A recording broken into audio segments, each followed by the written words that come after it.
தமிழ்நாட்டில் medical counselling start ஆயிடுச்சு. தமிழகத்தில் இருக்கக்கூடிய எம்பிபிஎஸ் பிடிஎஸ் இடங்களுக்கான கலந்தாய்வுக்கான அப்ளிகேஷன்ஸ் வந்து வரக்கூடிய 8ஆம் தேதி வரைக்கும் அப்ளை பண்ணலாங்கிற அறிவிப்பு வந்து மாணவர்கள் இப்போது தீவிரமாக அப்ளை பண்ணிக்கிட்டு இருக்கீங்க. இதில் நிறைய மாணவர்களுக்கு இருக்கக்கூடிய சந்தேகம், இந்த ஆண்டு தமிழகத்தில் இருக்கக்கூடிய மருத்துவக் கல்லூரிகளில் எவ்வளவு எம்பிபிஎஸ் இடங்கள் இருக்குது, எவ்வளவு பிடிஎஸ் இடங்கள் இருக்குது, எத்தனை கல்லூரிகள் இருக்குது அப்படிங்கிறது தான். ஸோ அதை பற்றி தான் நம்ம வந்து இப்போ பார்க்க போகிறோம். தமிழகத்தில் எம்பிபிஎஸ் இடங்கள் எவ்வளவு இருக்குது அப்படின்னு பார்த்தீங்கன்னா, கவர்மெண்ட் காலேஜஸில், அதாவது 36 கவர்மெண்ட் காலேஜஸில் 5050 இடங்கள் இருக்குது. இஎஸ்ஐ காலேஜில் வந்து 150 இடங்கள் இருக்குது.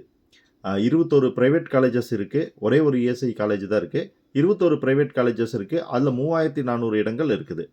ப்ரைவேட் யூனிவர்சிட்டிஸ் 2 இருக்குது. அதில் 403 யூனிவர்சிட்டிஸ் இருக்குது. அதில் 450 இடங்கள் இருக்குது. மொத்தமாக 9050 எம்பிபிஎஸ் இடங்கள் வந்து இருக்குது.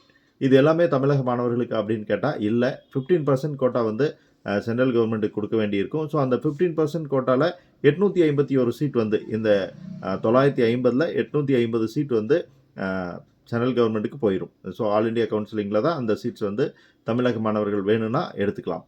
மீதி இருக்கக்கூடிய சீட்ஸ் வந்து தமிழ்நாடு கவுன்சிலிங்க்கு வரப்போகுது. அதே போல் பிடிஎஸை பொறுத்த வரைக்கும் எடுத்துக்கிட்டிங்க அப்படின்னா 3 கவர்மெண்ட் காலேஜஸ் இருக்குது. 250 சீட்ஸ் வந்து இந்த 3 பிடிஎஸ் காலேஜஸில் இருக்குது. 20 ப்ரைவேட் காலேஜஸ் இருக்குது. இதில் 950 சீட்ஸ் இருக்குது. இது மொத்தம் 2200 சீட்ஸ் வந்து கவுன்சிலிங்க்கு அவைலபிளாக இருக்குது. இதுலேயும் 15% கோட்டா சென்ட்ரல் கவர்மெண்ட்டுக்கு போயிடும். ஸோ அந்த 15% கோட்டாவில் 38 சீட் அங்கே போயிடும். மீதி இருக்கக்கூடிய சீட்ஸ் வந்து தமிழக மாணவர்களுக்கு கவுன்சிலிங்க்கு கிடைக்கும். தகவலை ஃப்ரெண்ட்ஸோட ஷேர் பண்ணுங்கள். பிடிச்சிருந்தால் லைக் பண்ணி சேனலை சப்ஸ்கிரைப் பண்ணுங்கள். Bye friends.